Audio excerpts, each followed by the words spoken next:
What's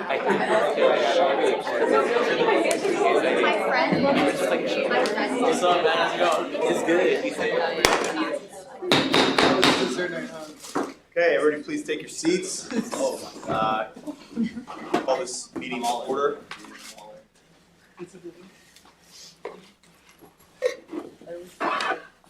Thanks everybody for coming this week, of course. Week 2 is busy for me. Hope it wasn't as busy for you. First, can I have a volunteer to read the invocation? Yes.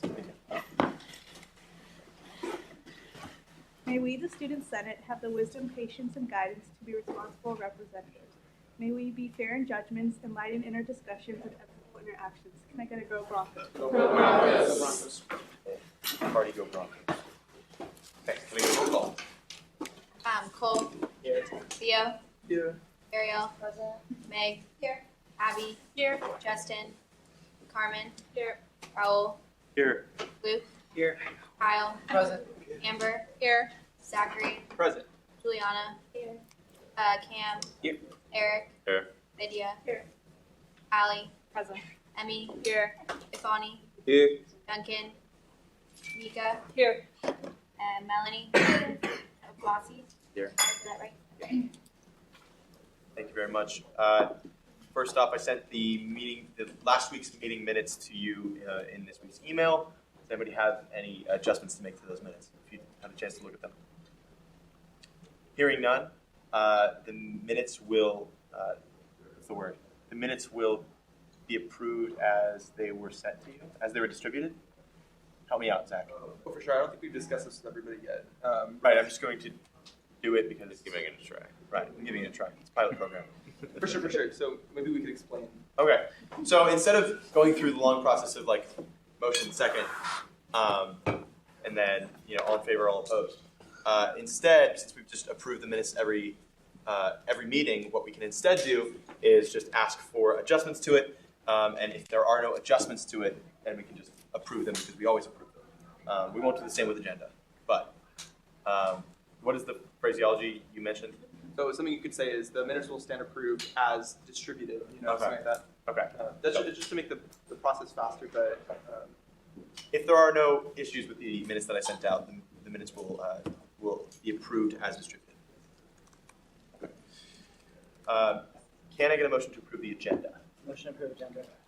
Second. Motion from Kyle, second from Emmy. All in favor? Aye. All opposed? Okay. I should mention actually that one change to the agenda, instead of announcement section, it's going to be roundtable remarks. So anybody can speak and say what they would like. So are there any problems with that?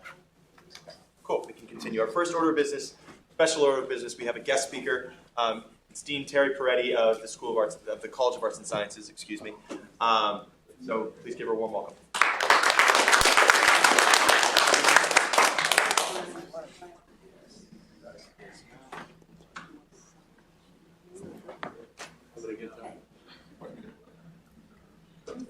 Well, I appreciate, is this where I should stand? Yes, please. Reference? Anywhere you like. Anywhere you like. Where people can see. I don't have the Eddie can loudest, change slides for you. I don't have the loudest voice in the world, so please give me the sign if all of a sudden my voice starts fading out. I want to thank you for inviting me here. It's an honor to be here to share with you some information about what's going on in the College of Arts and Sciences and to see if you folks have some questions about what's going on. So the plan is I'll tell you a little bit about myself and then provide some college highlights and then take questions. I am now the interim dean of the College of Arts and Sciences. I'll be serving this year as we select a new dean. As far as my background, I got my undergraduate degree in political science from the University of Kansas, my master's and PhD in political science from UC Berkeley. I've been teaching constitutional law and American politics at Santa Clara for over 30 years. And I've occasionally stepped out of the classroom to serve in some administrative leadership roles like department chair, associate dean, acting dean, and now interim dean. And if you want to know the difference, I can tell you later. It actually took me a while to figure that out. My research is on the Supreme Court and on judicial politics. I have a book coming out this fall that looks at election law issues like voter ID, campaign finance and redistricting. And the book asks whether the Republican court has helped the Republican Party with its election reform agenda. The short answer is yes, but there's a longer, more complicated answer in the book, which is, of course, I'm an academic, so it is much more complicated. I'll have to read the book. So, what should you know about what's going on in the college and the university? I think the most important thing is leadership change. We have a new president, right? Father O'Brien, who I admire greatly and who I think really has the right values and mission and skills to move us forward, including social media skills. He's doing a decent job there too. We're also searching for some other university leaders, a new provost, who is the university's chief academic officer. The provost works with the president to set and achieve the university's academic and budgetary priorities. We have 3 finalists for this position. They're interviewing on campus right now, this week and next week. So we're going to have a new provost very soon. That person will help us select the new dean of the College of Arts and Sciences. So that's another search that's going on, and that search has begun. Finalists will come to campus early March, and this person will lead the College of Arts and Sciences, which is the largest school on campus. We have 27 departments and programs, around 300 faculty, 70 staff, 3,000 students. So we are definitely the largest, most vibrant unit on campus. There's quite properly been student participation in these searches. The 3 finalists for the provost position will meet with student leaders for an hour as part of their on-campus interview. There's also an open forum for each candidate that includes faculty, staff, and students. So you are welcome to attend those and hear what these candidates have to say about where they want to take Santa Clara. Also, finance student Chase Larscheid is a member of the search committee for the provost search. On the dean search, there will also be an open forum for each finalist. And again, faculty, staff, and students are invited. There will be a lunch on the second day of each candidate visit. And that meeting will be a lunch with selected students and the candidate. And I've just been asked to recommend that we're going to be asked to recommend some students. So if you have some ideas about how we should it be student leaders? I don't know. You guys maybe can let me know who I should recommend, or at least the process. And this is super important, right? Getting involved in selecting the leaders of your university. It's your university. You have a right to help choose the leader. The college has a number of strategic priorities, and I won't obviously have time today to go into how we're working on each one of these. I'll just give a few quick highlights. We're committed to, for example, hiring excellent and diverse faculty who enhance the college's reputation and national visibility. And we are doing a lot of faculty hiring this year. This is probably my favorite part of the dean job, right? I get to meet with amazing candidates who are eager to join Santa Clara. It's also one of the most consequential things I can do. Right? I want to ensure that students have smart, talented, dedicated faculty who will be here for decades contributing to this university. So it's probably the most important thing I do. This year we're hiring 12 new assistant professors across 9 departments, and we've succeeded in 4 of those searches so far. The rest of the searches are underway. I'm interviewing over 20 candidates this month, and confident we're going to have a lot of incredible faculty who will join us next fall.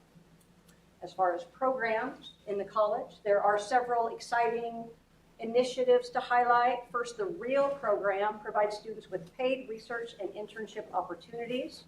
Emphasis on the paid part, right? We guarantee that. We have provided $800,000 in funding for 160 students across 23 different departments, and we want to keep expanding. I'm working this year on expanding these opportunities in the public sector, that is being able to work for government agencies and elected officials. I don't think we have enough of those yet.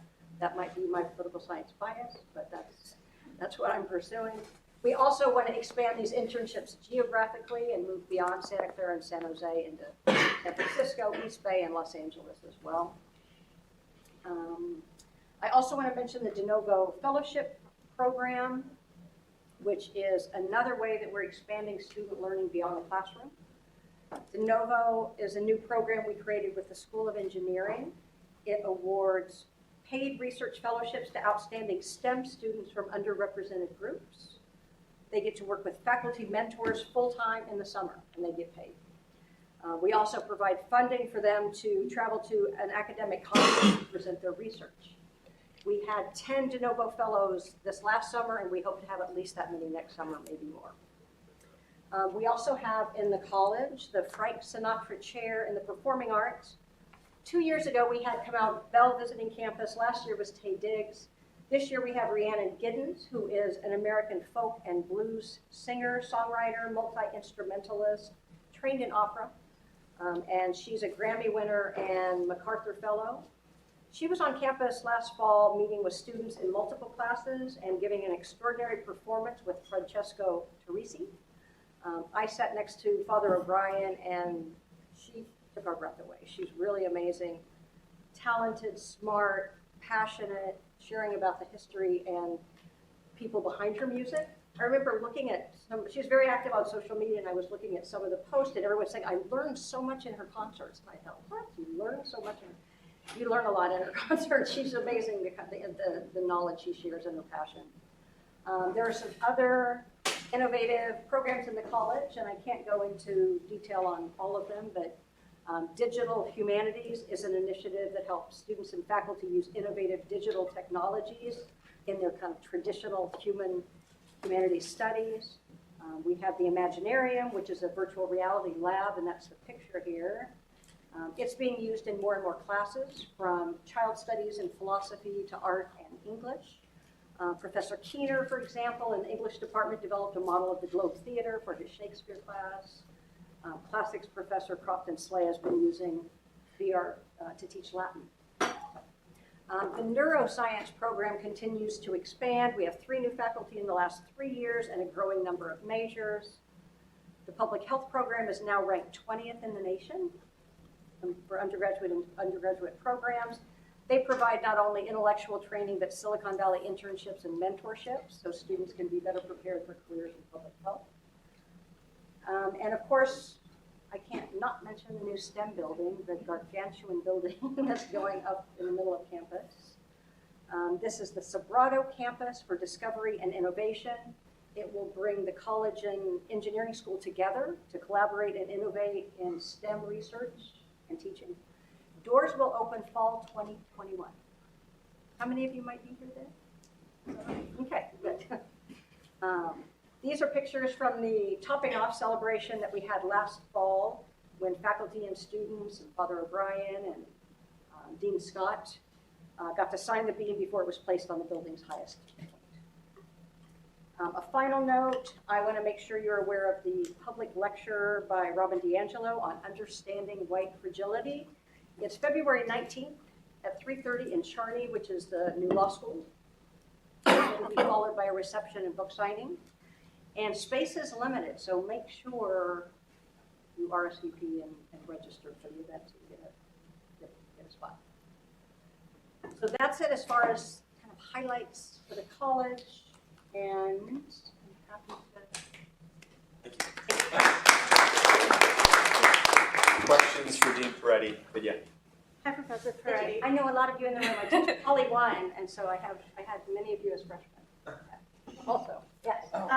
So I guess as this year is our presidential election, and of course there's a lot of, it might create like divisiveness amongst students.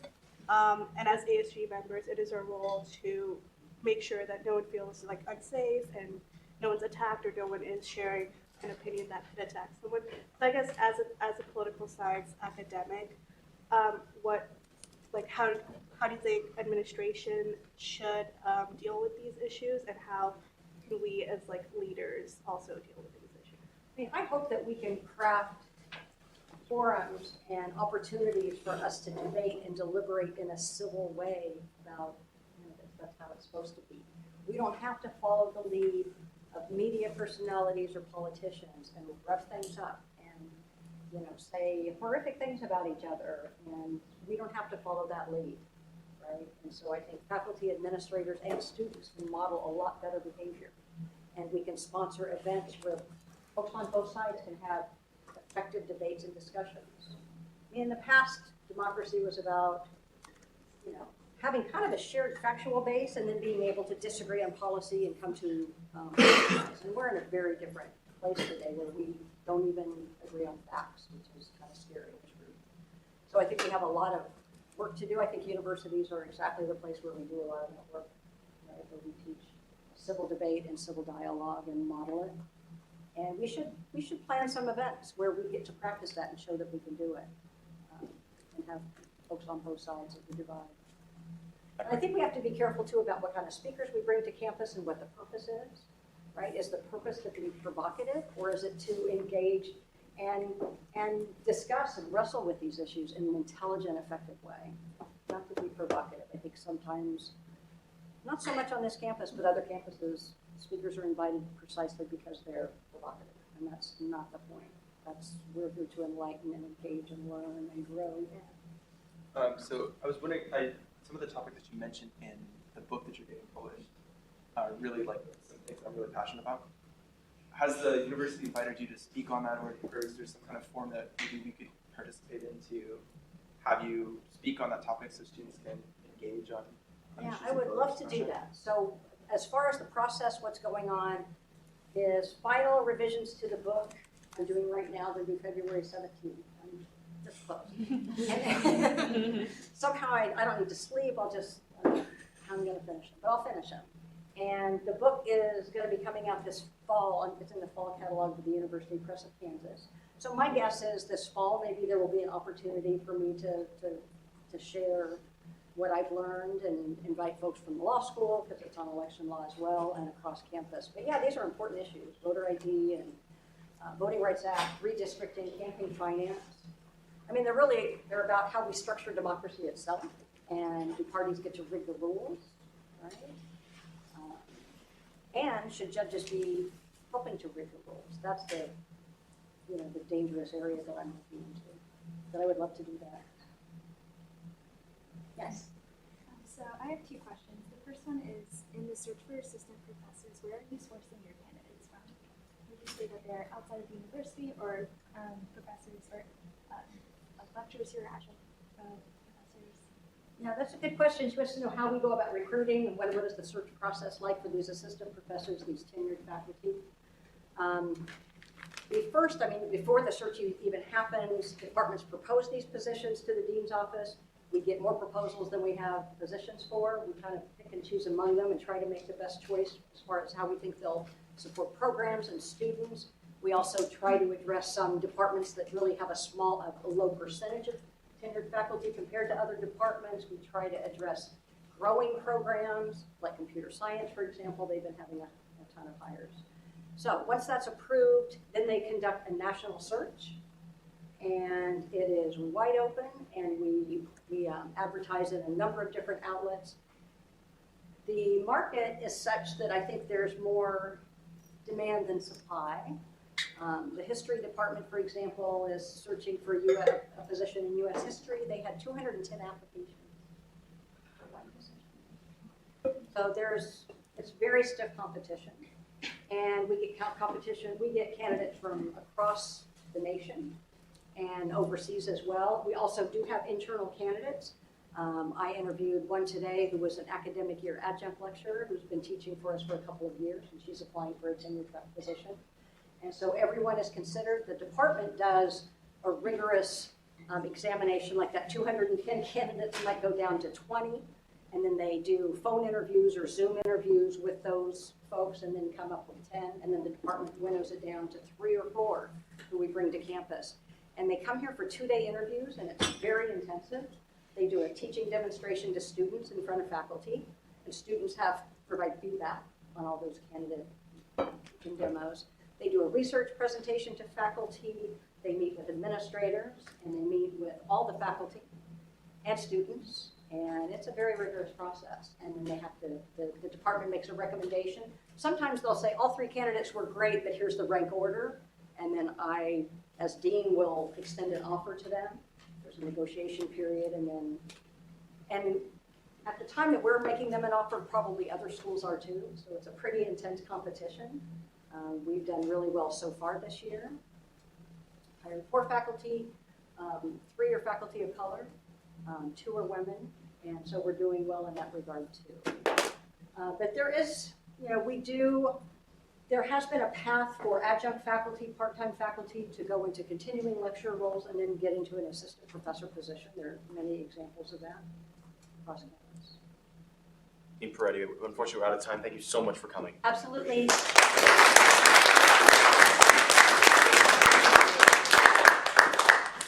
Okay. Let's move right into our old business. Let's talk about the bylaws. So Emily, can I have you up at the front, please?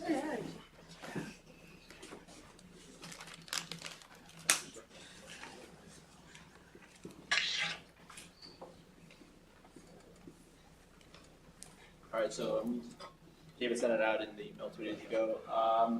Any of you have any questions or concerns? Would you like to highlight exactly what you revised since last week?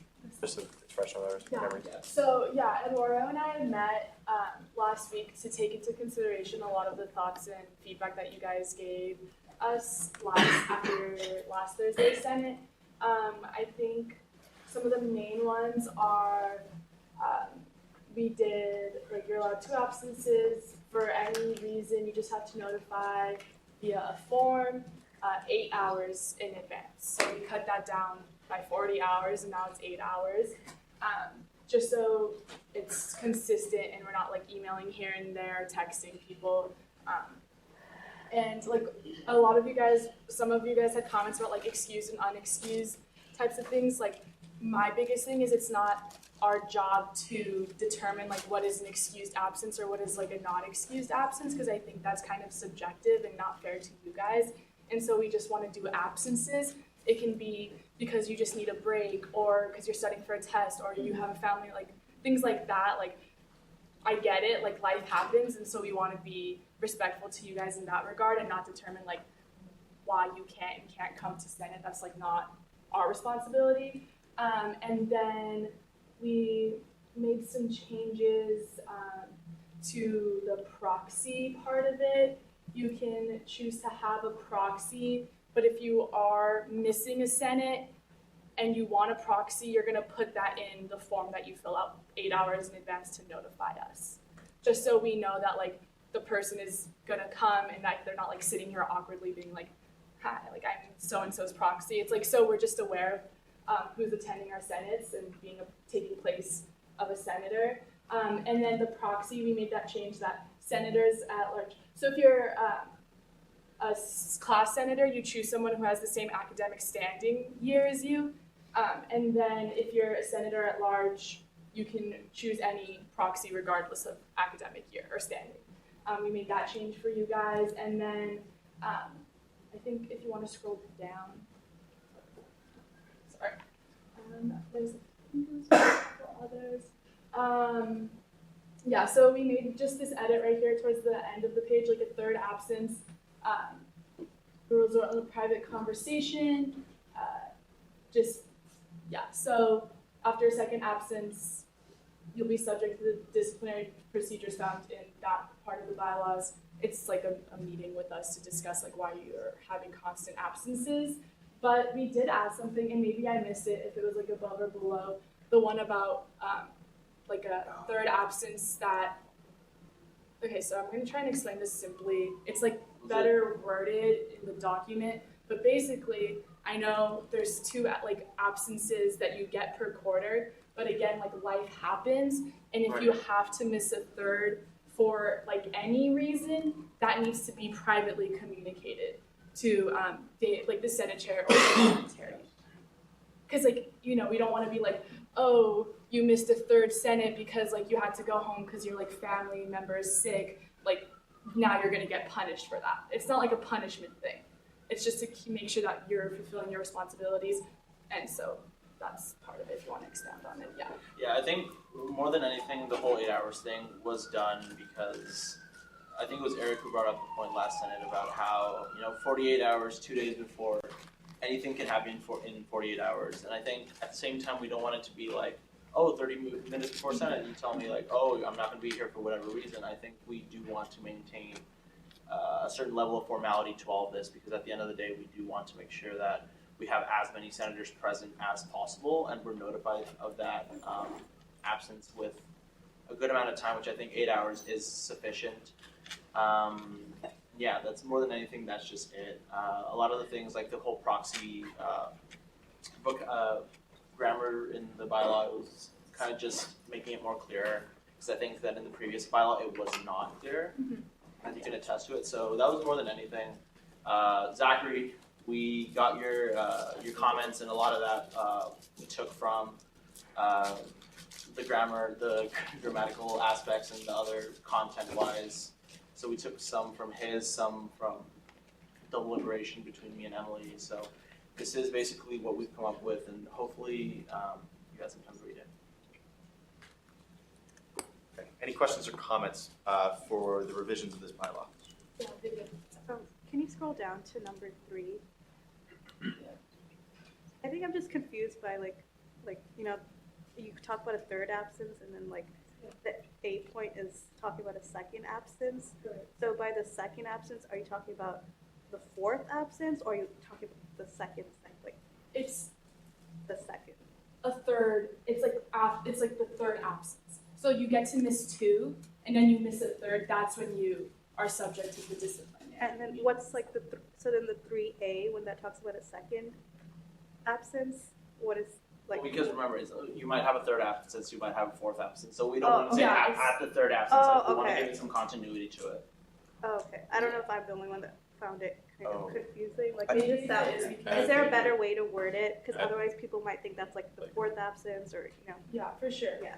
Because that was our thing. Like we're not limiting it to only 2 absences because things happen. Yeah. It's just like after those absences, like more than 2, we're like gonna have these private or classes. even like switch them around since like third comes after second. Yeah. Okay. Where does it say? Can we just switch it now? It's the 3A. So that would be So maybe after a second absence, every subsequent absence will be subject to disciplinary action. Is that what you're talking about? Or like just change the order, because it looks weird Okay. going from like How third about to second. Yeah, I think that's better. Yeah. Perfect. Wait, what are More comments? wait, so, because it said like you're allowed 2 absences, but then it's saying right there, like after the second absence, you're subject to like disciplinary. Yeah. So is it because- like you get 2, and then it's like if you missed your second, you're still good, or is it like Yeah, you no, miss you another get one and then 2, you're and okay? you miss your second, you're fine. But then like the subsequent ones, because we know like things can happen and you might miss 3 or 4 sentences, like depending on your individual situation. And that's outlined in the part where it says if what's that part where if it's like if you have a third Oh, absence, yeah. you communicate with us directly. Yeah, yeah. it's like reflective. We added this caveat in contrast to what we're talking about now, because obviously with the whole notion of beyond a second absence, we don't want it to be where, oh, you can't go. Like, we just want to know, we just want to be kept in the loop, that's all. We're not, no one here is, It's not like a It's really- punishment yeah, type exactly. thing. It's like we just want to know, that's all. yeah, exactly. So what do we think? So if you are subject to disciplinary action after the second, does this outline what the disciplinary? Yeah, it's in the section of the bylaws that's outlined. It's below. It's section 3A.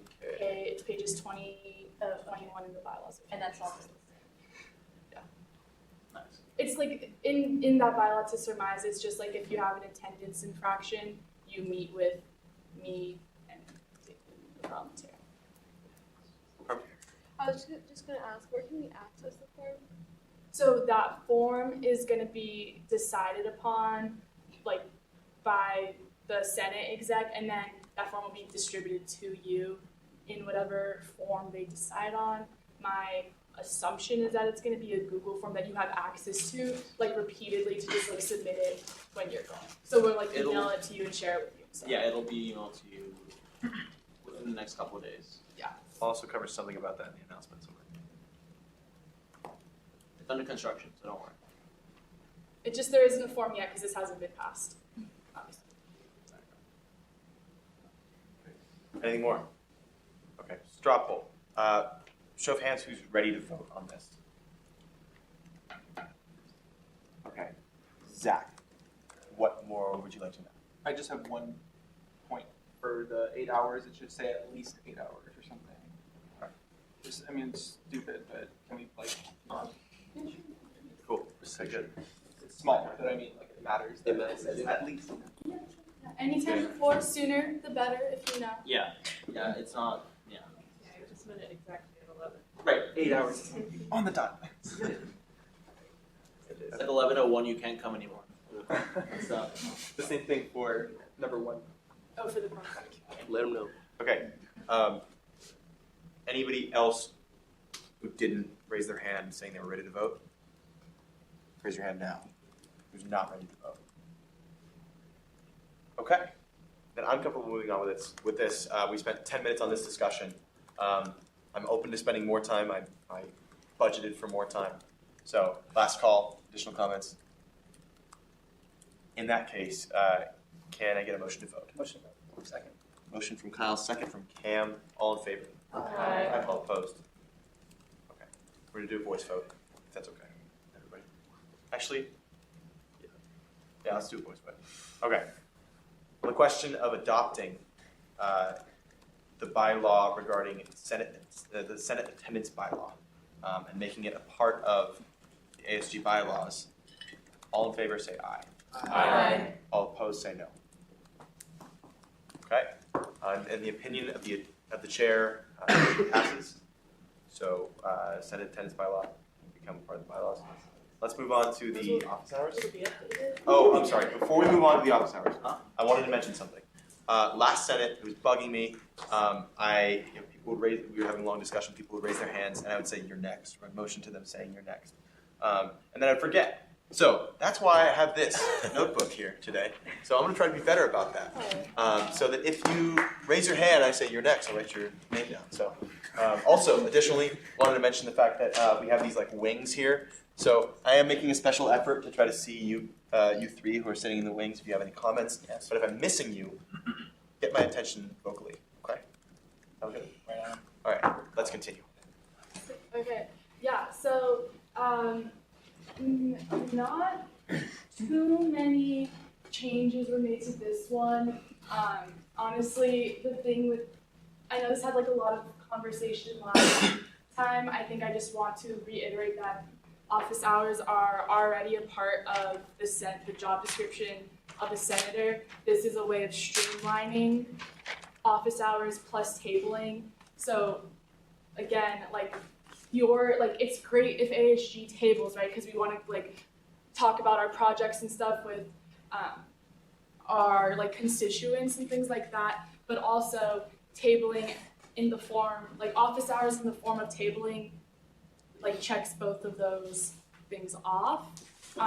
And some people wondered if we had something like the Hyundai Challenge that you're tabling for, that doesn't count because that's not an office hour, but you would be able to table for the Hyundai Challenge during those hours. So you don't need additional hours to table for something like the Hyundai Challenge because you're already tabling 5 hours a week. So you get to tell your constituencies about that. Does that make sense? Okay. But isn't that essentially basically replacing it then?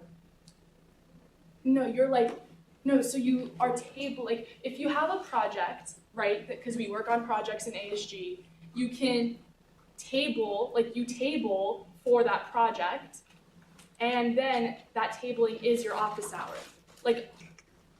Yeah. There's no, is that what changed?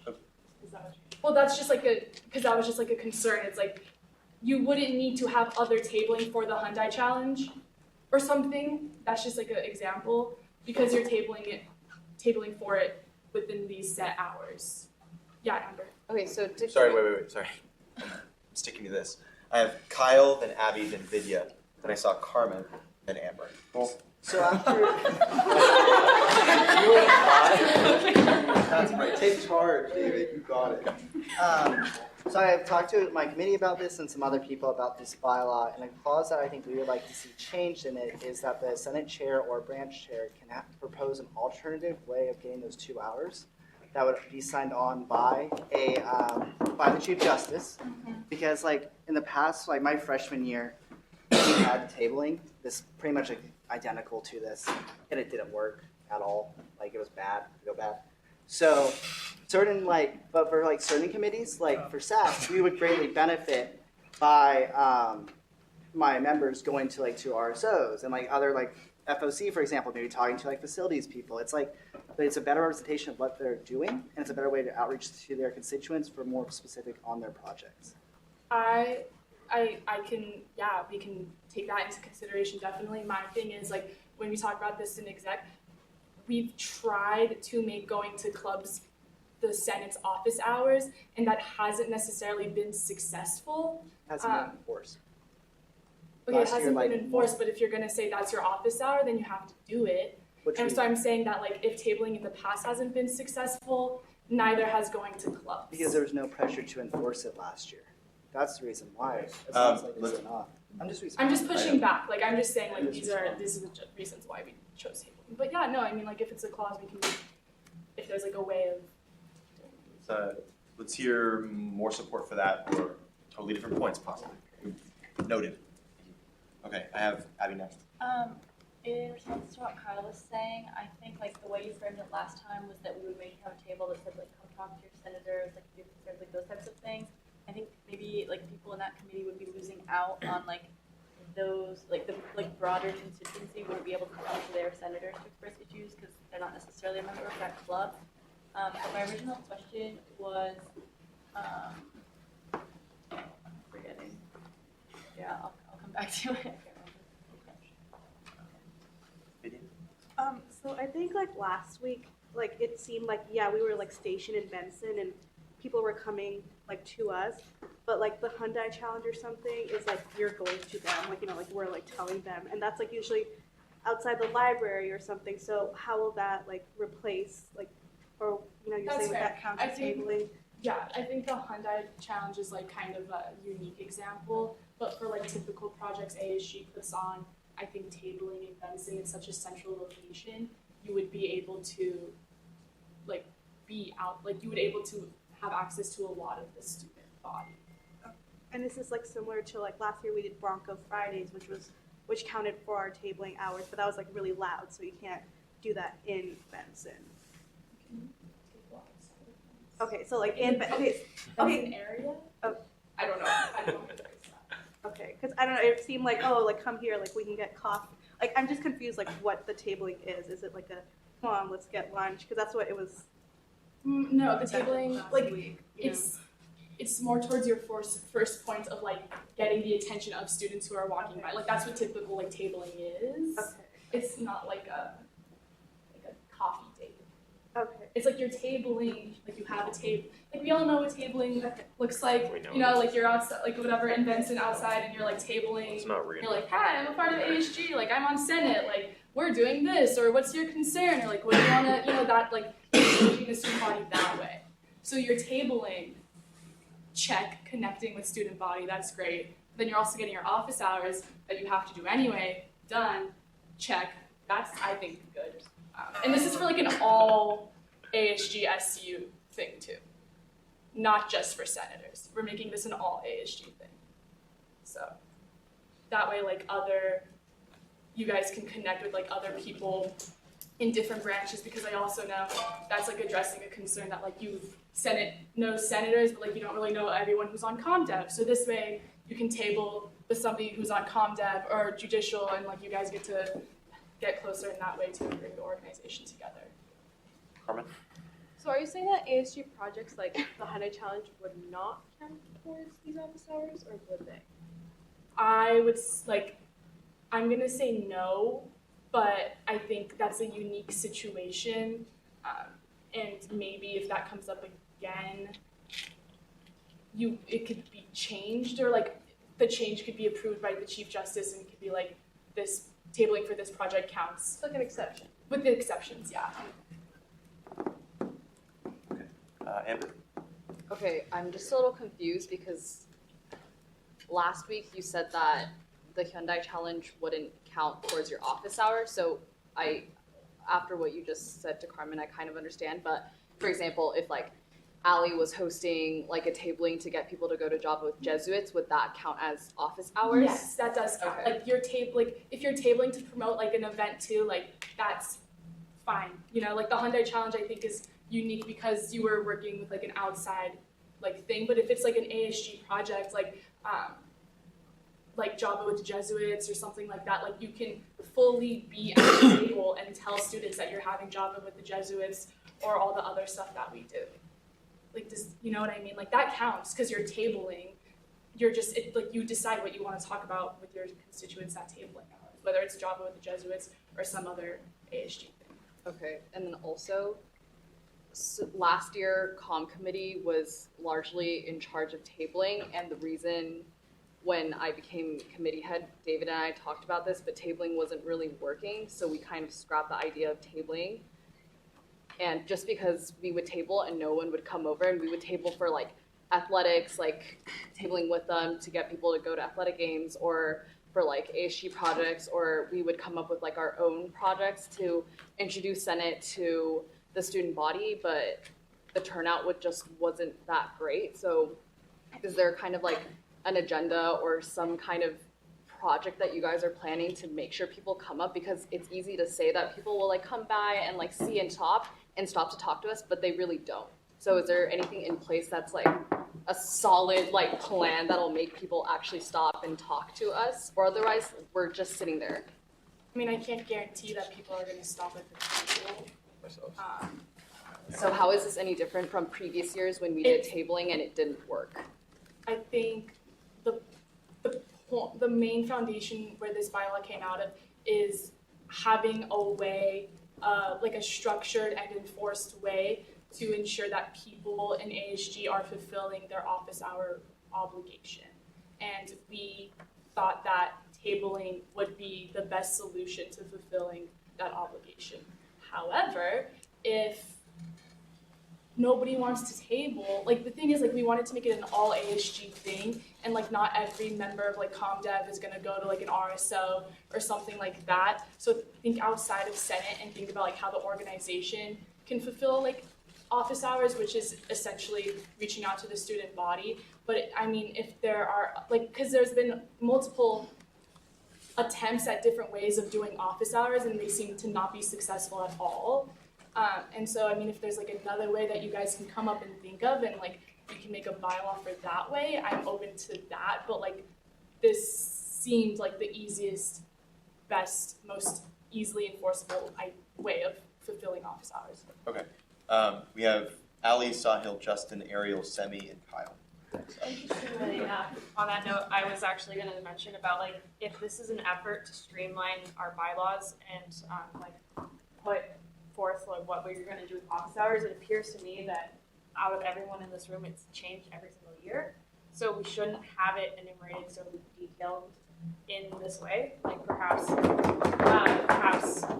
if we had something that said like 2 hours to be conducted by conducted in a way that's been determined by the Senate chair and executive and the rest of exec prior to the quarter, with like some possible like things being tabling inside of Benson for like coffee, tabling at a table, or visiting an RSO, or like all the possible things. I think that would be more effective because then we could change it more easily and it could be more, because we're changing it every year. I don't think that makes sense to do. And then I was also wondering about the coffee date idea kind of thing, is if we're not asking them to come talk to us, I don't know how we get them to talk to us, sort of, like if we're just sitting there. That doesn't make sense to me. I was wondering, what was the idea of that part?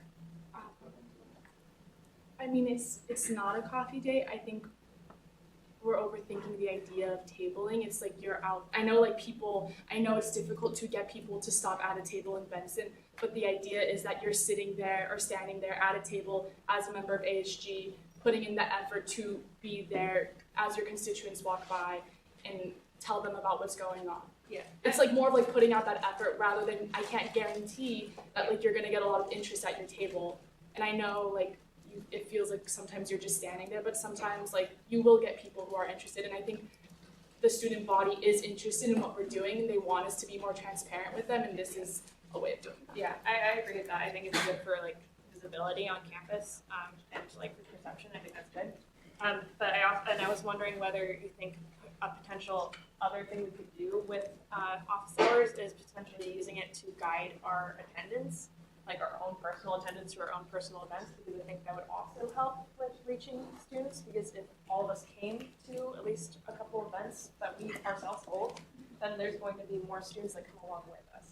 Like our friends will know about it, like that kind of thing. So I think that could also be a potential way to use office hours effectively. So that was something I was about to. Yeah, so I guess like from just to give you a little perspective from like the exact background, I think a lot of the discussion already happened. I know my comment came super late, but I'll still say it. The idea of like having this is like, as Emily just mentioned, to have a formal way of like saying like ASG has opportunities for the student body, like a formal way for the student body to connect with ASG and vice versa. And this is like this is the way that it's kind of that we have set up right now. But you're right, like every year it has been changed, like the way tabling has been run. So there's like it's up to you guys what do you think like the best ways to effectively go by it. But as of right now, we haven't done any office hours. So that's something to think about. And we as ASG we should be having that. Like in all of our bylaws, like that is a requirement for your guys' jobs and like my job as well. So we need like a formal, structured way to actually go about doing this and effectively, or at least like make an effort to reach out to the student body. Justin and then Ariel. Yeah. I just want to say, like, I really just don't think tabling is that bad. Like yes, in the past years, like maybe tabling wasn't as effective as we wanted it to be. Like I think a large portion of that isn't just because tabling doesn't work, but it's because senators weren't really trying. And I feel like if we can kind of like get that, like kind of get that like out, like we just need to start trying, honestly.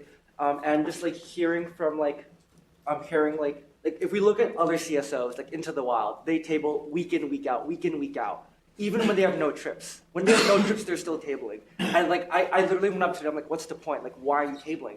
And they're like, we're just here because we want to show like our faces. We're Into the Wild. We want to show ourselves at campus, and we're ASG. Like they're a wildlife group. We are representatives of the student body. Like it doesn't make sense for them to be tabling and for us to kind of not be tabling. And also like just comparing, like looking at other CSOs like SCAP. They have an office hour requirement of 4 hours. You said that's I think it's a little bit more flexible. I think it's literally 4 hours of sitting in the office. I don't know if people want to do that. I feel like tabling might be a little bit funner. Might be a funner way of doing that. And also, as for what Kyle was kind of mentioning with like yes, I understand like talking to different RSOs like as a part of SAC or FOC, talking to facilities. Like that those meetings are definitely hours that senators are putting in, but those aren't necessarily office hours. I believe that's like committee hours. Like that's hours you're putting in for your committee, and that's not necessarily the same thing. But I do agree with like what Amber said though. Like I am a little bit worried about implementation. It does seem like we're talking a lot about office hours. We're talking a lot about tabling and office hours, but if there's not necessarily like specific things to table at, or it's like if we do implement this, does this mean we're tabling every single day for the next week from 10 to 1, or is it just like on a Thursday? And I feel like if this thing were to get passed, like it would need to be a little bit more clear of like what the actual like tabling is. David, can I respond to that quickly? Yes.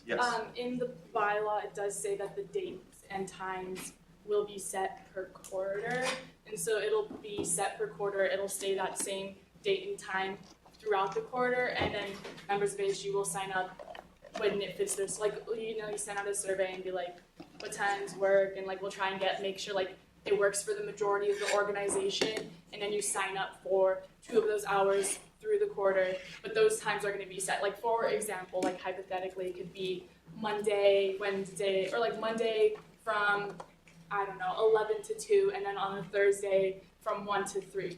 And those will be the hours every week that different members of ASG are tabling at. So they're not like shifting every day. You don't just like table at random times. Like they will be set and scheduled, and then you sign up accordingly, whatever hour you want. I have Ariel, Semi, Kyle, Emmy. Okay, well, just like on top of what everyone's been saying, like I definitely think there is a way that we need to be like interacting with our students and like who we're representing, because like I'm here to represent, you know, the first years, and like I try to interact with them, but like they need a place to reach me. I mean, most people don't even know who their senators are, and I mean, I'd love to approach them, and I haven't been here in the past, so I don't know if office hours are the best way to do that, and tabling, but I definitely want a way to represent our students and do things that they want us to do and hear from them. Semi? Just kind of go off Sahil's point and what other people have been saying, I think this is us trying to make changes and do the best with what we have now. If this isn't working, then I'm for all of you to think of different solutions. But as of right now, this is us trying to formalize what we have right now so that you guys can try to fit this into your schedule and try to see if it works. And then if it doesn't work, come back. But I don't think, I think some of the comments have been a little bit off topic because it's not about brainstorming right now. It's about just trying to see if this can work. If it doesn't work, it's not to say like Emily, because we need to walk you step by step through how to do this. If it's going to work for your constituents, if it doesn't work, go back to the drawing board. But that's right now we're just trying to get this bylaw passed. It should be a yes or no on that, not brainstorming without having your job. So at this time, it is currently 7:50. It's been 20 minutes on this. So I'm not going to cut people off, let you say your piece, but we are going to cut things down a little bit. We're going to go 30 seconds. Okay, 30 seconds to talk. Sound good? So make your point. All right. I have Kyle next. So something that I propose, if everyone's up, what I've been hearing has been a lot of suggestions from all of us about different ways of doing this. And I haven't seen Emily make any edits. So something I propose is that we all go back and try to brainstorm something, try to figure out, come up with a new bylaw that has more reflective of our different ideas. So we can come back with one that will unify us and have more support than the currently one that's established. We can use that as a base to go off, but I just think if we can put some ideas together, talk in our committees, push off for a week or two, we can put it all back together and try to come up with one that actually everyone agrees on.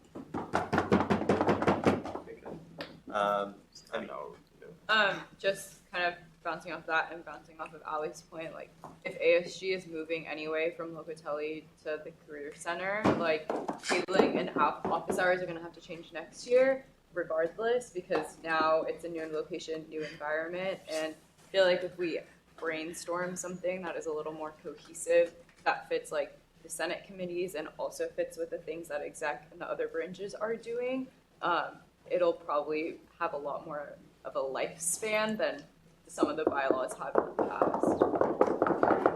You guys are pros at 30-second Can I comments. just respond to that quickly? I understand that like in the upcoming academic year, like the ASG office will be moved to the Career Center, but like realistically think about how Campus Min is adjacent to where the Career Center is now, and like I mean I know a lot of people are interested in Campus Min, but like you don't get a lot of like foot traffic or people interested in going. That might possibly change if the ASG office is in the Career Center and if the doors open and people might like walk in. But I think if you're basing like the idea of like your office hour will be in the ASG office, you're running into the same issue of you cannot guarantee that people are going to go into the office, just as you are not going to guarantee that people are going to stop at your table. So keep that in mind. That was 47 seconds. Listen, babe. The book, Eric? Okay, when does my time? Yeah. Okay. As far as brainstorming another bylaw, yeah, good point. But also, like this bylaw has been on the table for a week. We've had the opportunity to affect change in it. If we wanted to change the language of it, that might have been something that you talk about with Emily or with the Senate chair. Of course, we can bring up another bylaw. Yeah, that's an option. And as for our office moving next year, I mean that's 6 months away, practically speaking, right? Like that's half a year that we're just going to go without updating the bylaw. I think obviously our judicial branch knows what they're doing. So yeah. Sorry, that was probably Ali, Raul, Mika, Eduardo. So, I personally I would say no to this just because it is so specific. But I have nothing. I don't find anything wrong with like what it actually says for us to do. I just don't want this to be the bylaw in the bylaws. I prefer it to be more general so it can be evaluated each quarter and changed as such. So if we want to just create a thing that says to do this, I would be happy to say yes to that bylaw, not this one. And that would be a way to formalize what we're doing because I do think we should have office hours.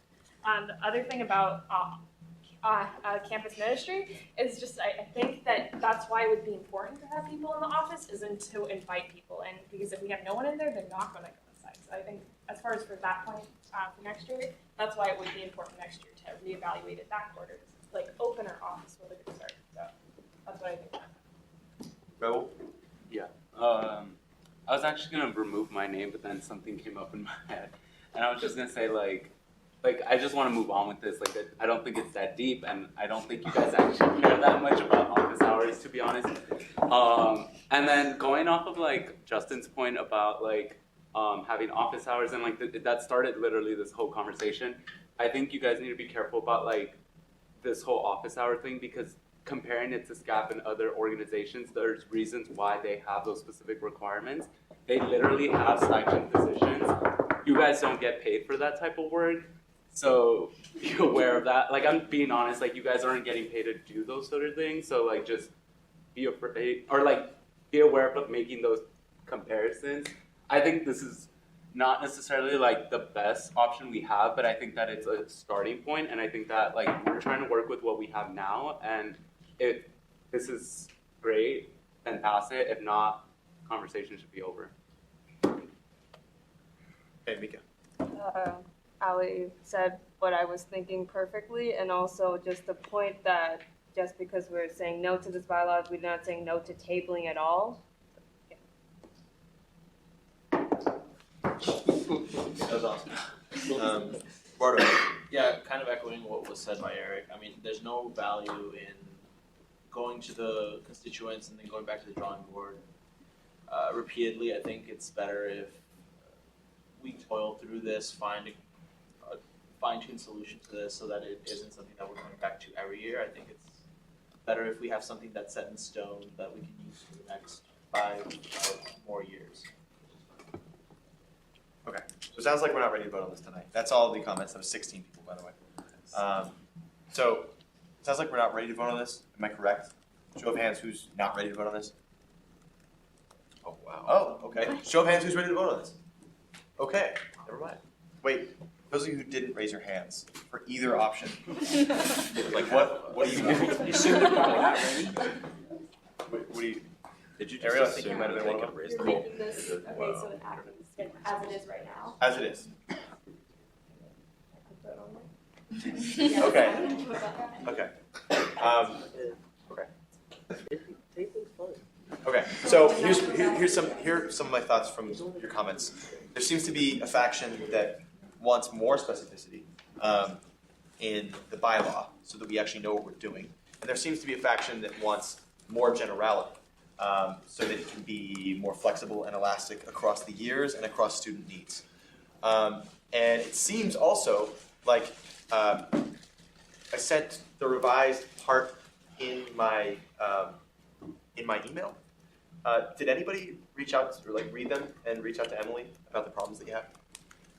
Okay, because she deserves that. Like if you're gonna bring up all these problems at Senate, Kate kind of deserves advance notice. She does a lot of hard work, and this is very easy to be a critic in the moment.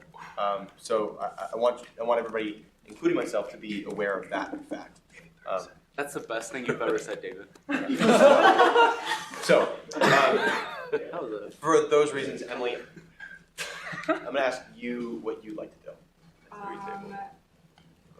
Email me your alternative suggestions, and we will come back to this next Thursday. If I don't hear from any of you, this is what you'll be voting on next Thursday. That's what I like to hear. It's a lot of knots. We'll move on to the UCT modification. Yeah, 8 hours.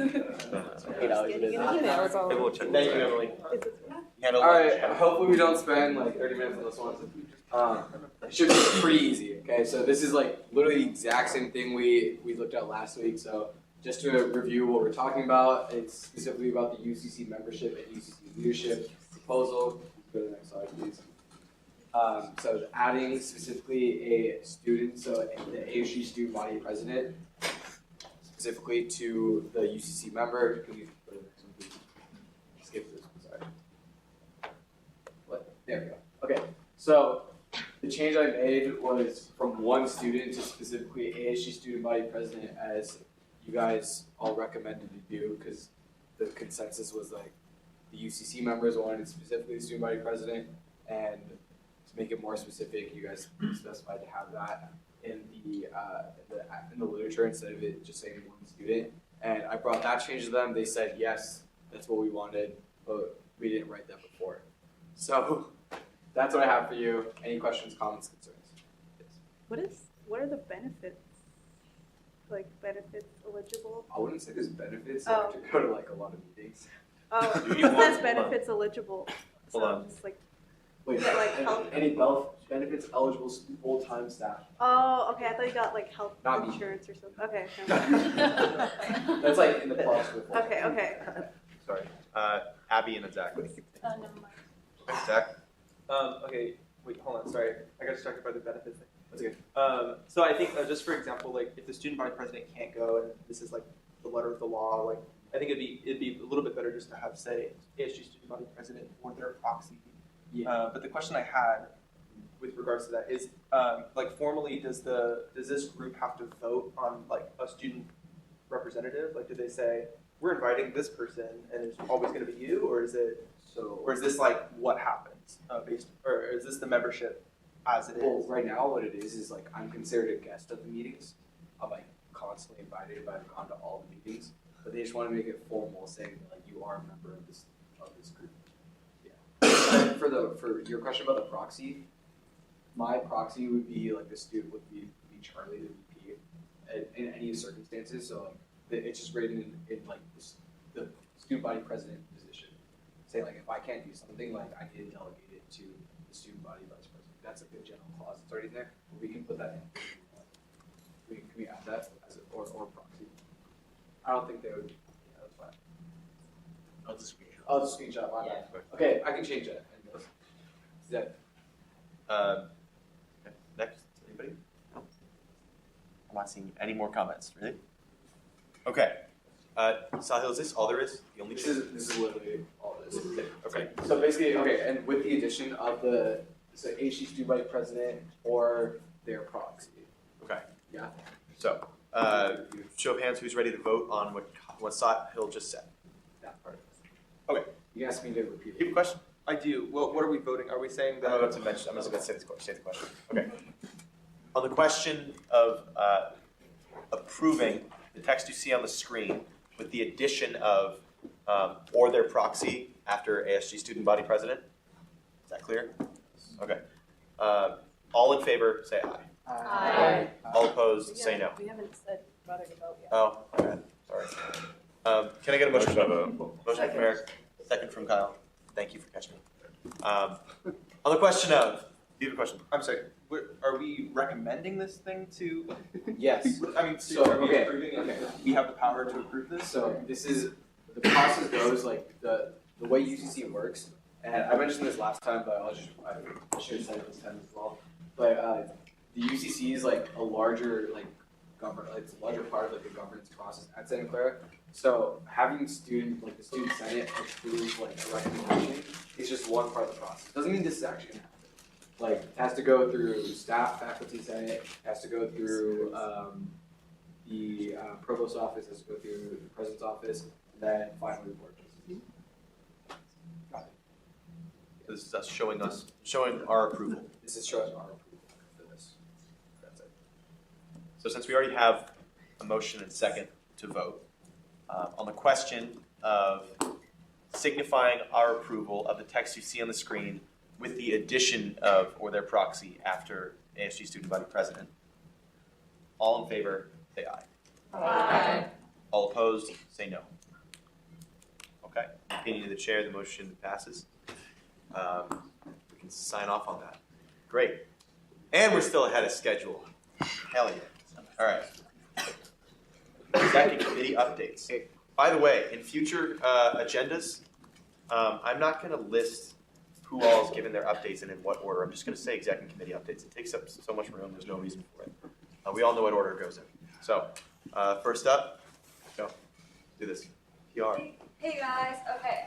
So Mackenzie is doing a senator spotlight. So if you have any project they're working on and then you would like to be featured on Instagram, feel free to reach out to her or me. And her contact information is on the slide. Next. Hi everyone. Educated Partiers are next Tuesday in Williman Room, so come out to that. Make sure to tell all your off-campus friends. February 25th, Democratic debate is in the atrium of Benson, and then last lecture this quarter is officially Professor Chantai working on the date. Shout out to Melanie for that. And then Bronco Fridays, so wear your school spirit on Friday. Woo! That's true. There's a snack survey in the group A.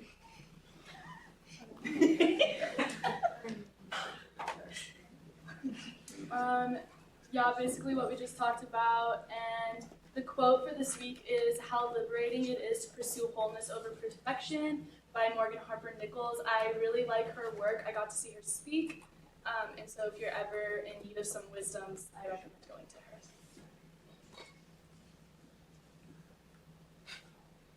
Wow. So glad he added that animation. He's not even here. All right, next. Oh, wait. Oh, wait. Respond to the ASG email about retreat from Charlie. That's it. Let's do it at 11:59 tonight. Thanks, Allie. Thanks, Allie. Come on, Wait, where the... It's not his fault the Wi-Fi is slow, people. All right, give him a minute here. Oh, it's me. Sorry. My updates are really quick. So, first off, I don't know if you guys know what the bucket bulletin is, but I thought this was really funny. So our basketball team is doing really well, and they're playing tonight at Gonzaga at 8 o'clock. So they already started. Catch that game if you can. It's on ESPN 2. And then general updates. Those are all the dates for the provost searches. I know Dean Peretti said that there's 3 candidates, but what I was told, there's actually 4 that made the final list. So there may or may not be that last one on January 27th. And that's all I have. Send me, and again, another reminder for the speaking to development, just send me any projects you think would be great. That's it. Thank you. And I know we say no phones during Senate, but there's a lot of dates being thrown out, a lot of times. So if you want to take out your phone and add things to your calendar during updates, please do. Yeah, please do. Just during updates. All right, next. Hi, everybody. Winter Quarter Diversity Forum. We're going to have Father O'Brien, a lot of provost, Semi, Alonzo, and Obasi. We put in major work on it. It's going to be really fun. There's food. You get to ask questions. Going to be questions about like getting more counselors in CAPS, more tenured professors. It's a good time. Hope you guys can all show up. Abby's been working on our labor rights event. Yeah, know when it's going to run. Yeah, it's gonna be sometime before. I will let you guys know the day on speed.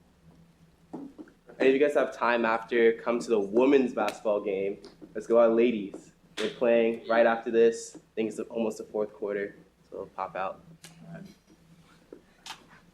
Okay, so we're working on like 3 main projects, or at least trying to start on them. So first, we're trying to find out the root cause or for the residence hall extensions. Like, a lot of them, I think they only reopen on Sunday at like 9 or something. And it gets like expensive for people who fly out. So we're wondering if there can be exceptions made for like international students or East Coast students.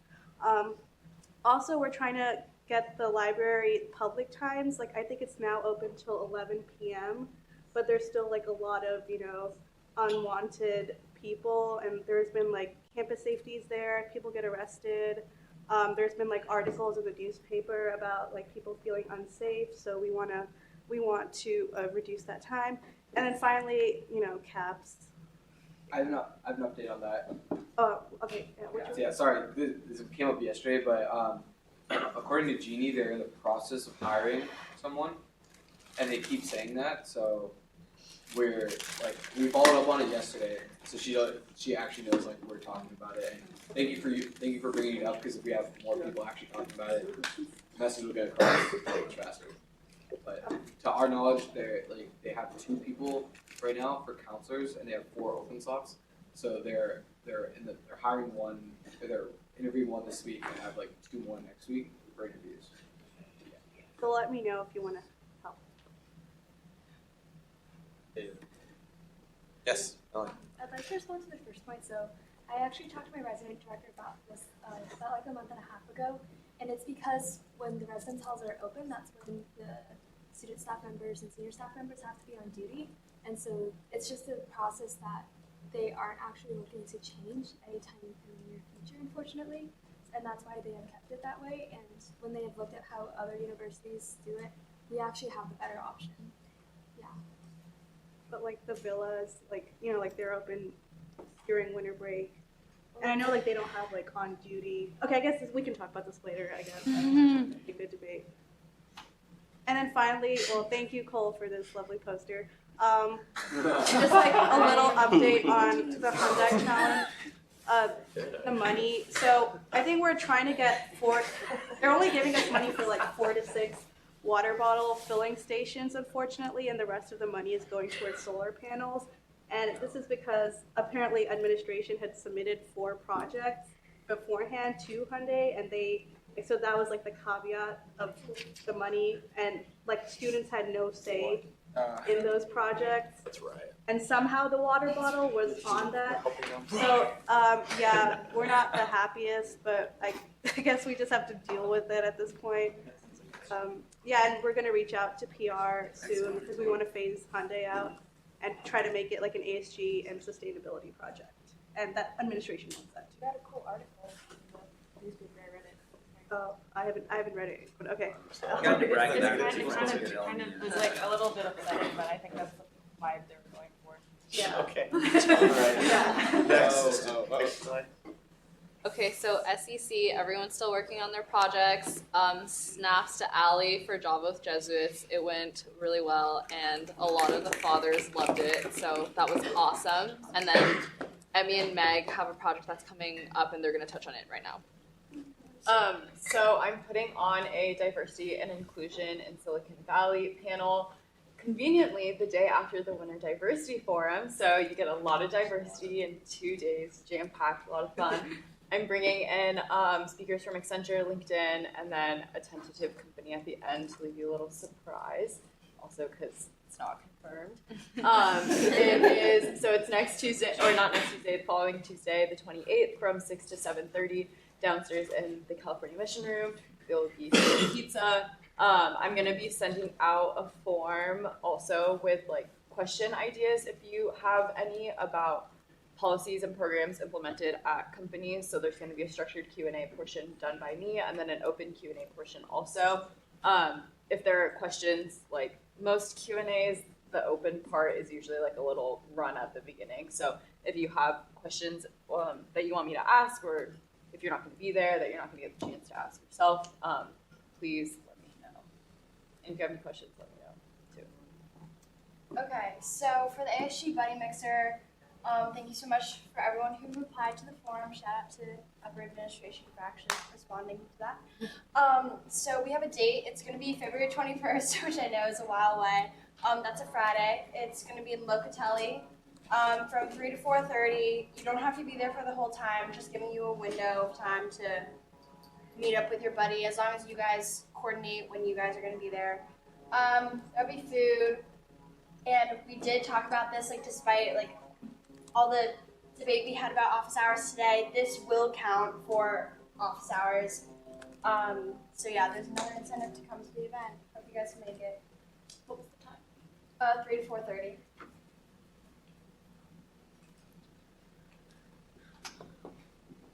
So SAC, just kind of the same thing. ESO's process is live. Everyone's continuing to work on their projects, and we have new RSO presentations next week. That's it. still postponed. Doing the work for you. So this, we decided to do a Senator of a Week. So, Eddie. So Justin Chan for all his work on Splash and making it become a thing. Woo.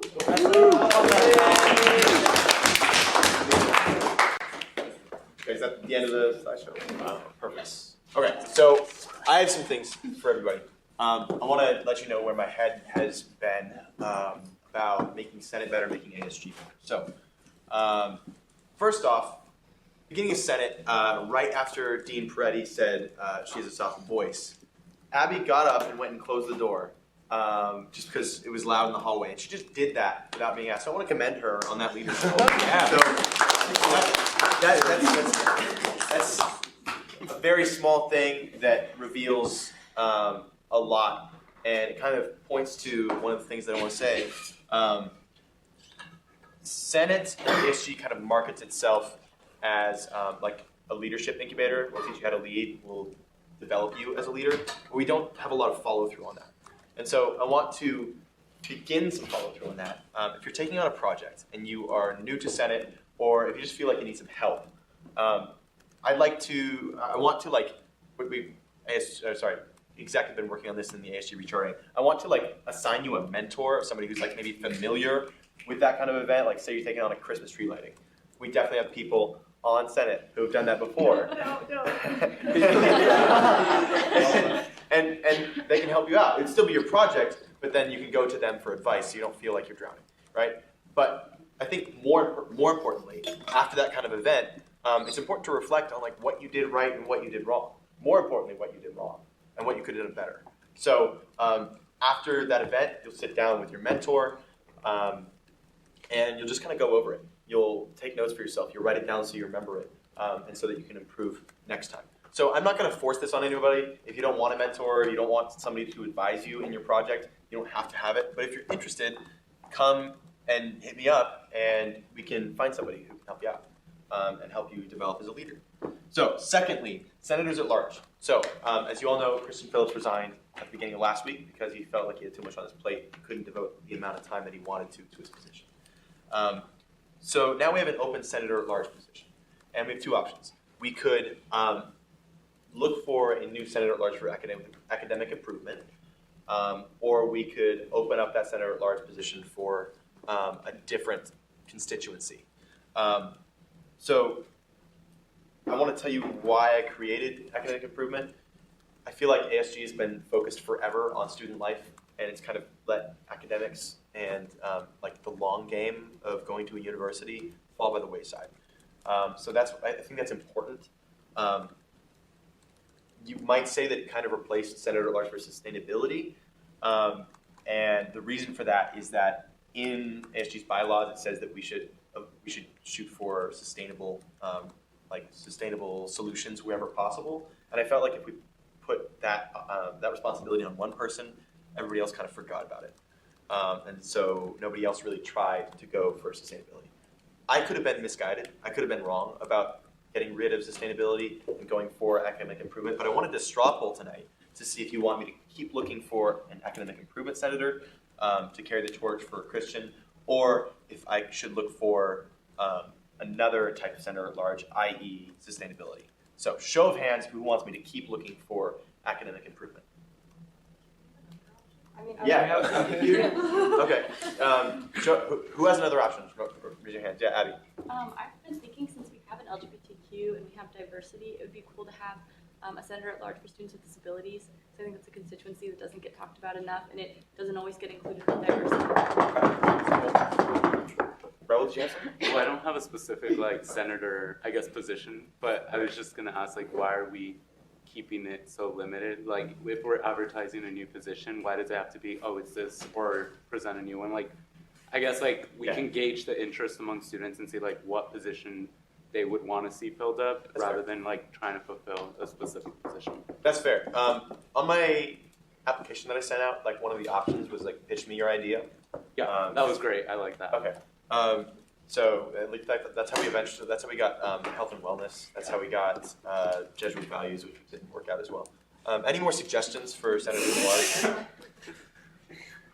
Yeah, I think like just going off what Raul said, I think that's like good if we can like just leave it open because someone could have a great idea and like you said, propose it and then maybe we really like it.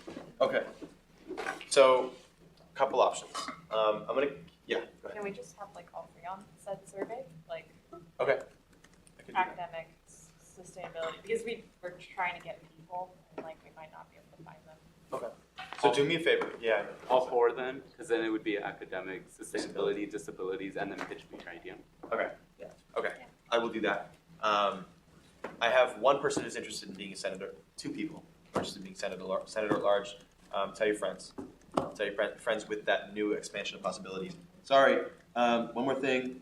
Oh, this is the announcement section, but we're going to turn it into roundtable remarks because we've been spending a lot of time on like backward-looking things. Like I know you're trying to get to a basketball game. I'm sorry.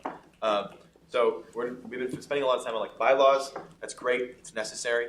But we also want to be able to help each other with forward-looking opportunities. So, yeah, I'm opening up announcements section so that anybody can talk about a project they're having. I want updates to be shorter. Thinking about eliminating exec updates. Not yet. I know. Okay. Thinking about doing that. I want committee updates to be shorter, and I want people to be able to talk about the problems that they're having so that we can help each other as a group. Okay? So that's what announcements is going to be. It's going to be roundtable remarks so that if you're stuck or you want like some other opinion, you can voice that here.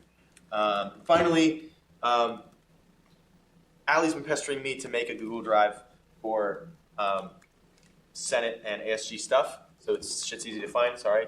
Stuff's easy to find. I'm going to do that probably over the weekend. So it'll be in my next email. That's it. Anybody else have anything for roundtable remarks? Well, just a question. What's the update with like the junior senator position? I'm interviewing. Still interviewing? Yeah. Yeah, I'm interviewing until the middle of next week. Same with senior senator. So is it just one for junior position and one for senior? There's two open senior positions. Oh, is Owen someone and else? Owen and Rodolph. Oh, okay. Yeah. Yesterday I met with Jeannie Rosenberger about an all-gender bathrooms initiative. If anyone, she wants us to canvass around and make sure that they have an accurate count of the all-gender bathrooms, the single-stall ones that they have on campus. So if anyone wants to help, me and a couple other people that are working on it are doing that in the next couple weeks. Perfect roundtable. Justin? I should let him go first. I'm gonna be a little bit. Who was first? Who did you see? Mel, did you have something? Yes, sure. I don't know if this would count as a roundtable remark, but I know a lot of people have been interested in really building that relationship with NCC. So on the 25th, next Saturday, at 10 p.m. we're having our night market. It's the absolute night market, but all of the MTC clubs will be there tabling, and they'll be selling food. Admission is free, and you should totally stop by, if not just chat with them, because it's a really great way to not only show that ASG is visible, but also show that you are there for the NCC clubs. Okay. I know people have places to be. I'm going to cut it off there. Oh, Allie, sorry. I was wondering, so, I mean, Job with the Jesuits went fine, I think, from the perspective of the Jesuits, like, they showed up very well. But I think from the side of students and even us, I think that kind of lacked a little bit. And I was wondering what could be done in the future for us to feel more able to go to each other's events. The time for that was really unrealistic for me. If we could start a spreadsheet of all the different events that are happening, I think people would be able to keep track better. In the future, I mean, maybe like we discussed like the times here at this over table remarks, and we're like, oh, is this a good time? Any suggestions? I mean, we could all speak up and make better events and have better turnouts and do things. Oh. I have two very important points, and I'll make them brief. About that, Cecilia has a calendar for events already, so if you checked it, you would know. And then about Allie's point, I think, or not Allie's point, someone brought up time, but I think time is like, yes, time is an issue, but I think it's more of a culture issue within ASG, and it's about supporting each other. We did Job with Jesuits last year, and like not many people showed up either. And I'm gonna be completely honest, they did it in the evening. The Jesuits were like, okay, let's move it up. Maybe it'll work out better in the afternoon. it's not always on them or on time, and we can make a million excuses about it, but it's about showing up for each other and actually being the support that we need. I'm just saying, like, I mean, I think that's great that you're like bringing it up, but exactly like if we're talking about it and discussing that issue, you know, maybe we wouldn't have had that problem. I mean, I just think the communication like this, I think we're just lacking in communication here. That's what we're gonna try to fix this quarter. Okay, with that, I am gonna cut it off. Nobody else, not a single person. I got a motion from Eric, a second from Abby. All in favor? Aye. All opposed? All right. You can get your Roll sweatshirts call. over here. Hold on, roll call. Theo, Rio, May, Abby, Justin, Carmen, Raul, Present. Luke, Kyle, Amber, Zach, Juliana, Cam, Eric, Lydia, Allie, Emmy, Ivani, Rika, Melanie, Lavasi.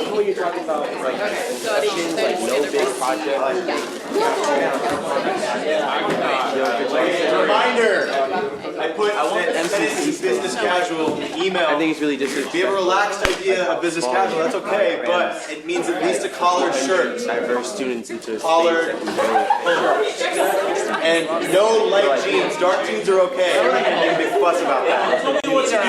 just like expanding that space. You know, collared shirt. I feel like that doesn't have like a theme, it doesn't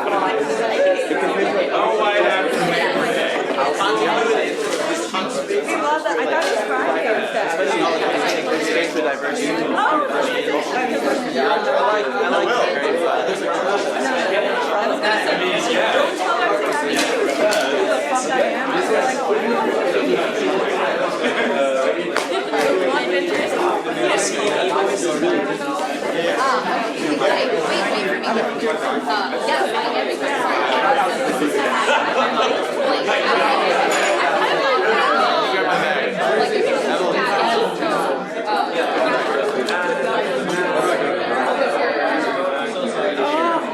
Wait, that might be a good thing.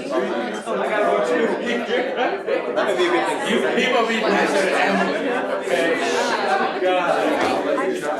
Yo, so I got from ASA, they were asking about their rankings.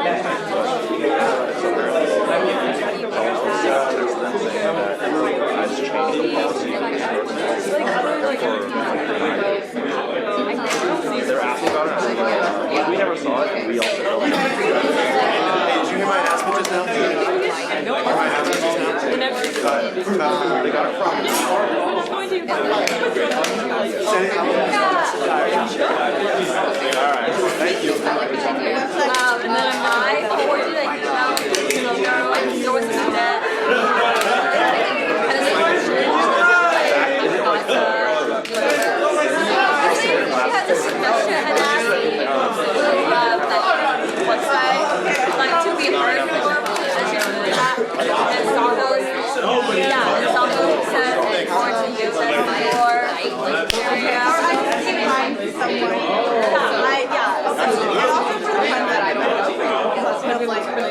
Coming soon. Like some kind of like coming soon. Like will PR like or like a flyer like I think it's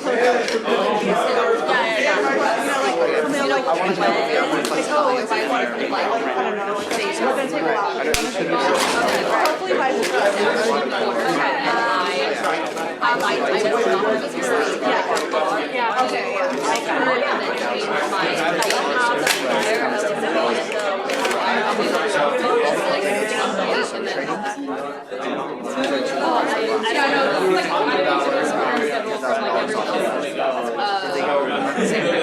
Other 10, they're just like